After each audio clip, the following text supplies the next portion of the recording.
बजे का वाक़ा है। मेरे को मेरे PSO का फ़ोन आया इसका कि भाई इसके पास जो सर्विस वेपन था इसका, तो वहाँ कोई 2 अनआइडेंटिफाइड पर्सन आए और उन्होंने आते ही इसकी छाती पे गन रखी और दूसरे ने जो है वो इसके बेटे के सर पे गन रखी और इसको कहा कि मेरे को गन दे दीजिए।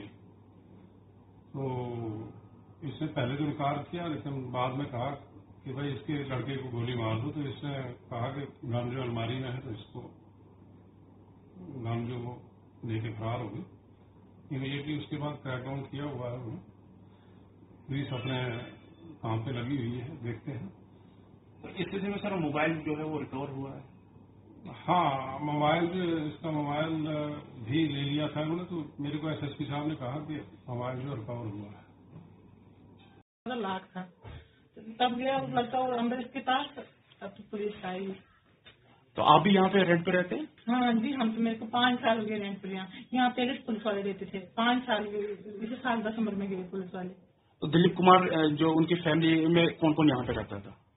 मैं जम्मू थी, मैं दिसंबर में जम्मू थी, मैं आई अभी परसों 6 को आई मैं जम्मू से। तो यहाँ पे उनका कौन कौन उस टाइम मौजूद था? उस टाइम था लड़का, मैंने देखा उसका बेटा था यहाँ पर। तो आपने देखे थे कुछ जो लोग यहाँ पे आए थे? नहीं, मैंने देखा ही नहीं कोई, मैंने कुछ नहीं देखा। मैंने सुना शोर से नहीं, मैंने कुछ नहीं देखा।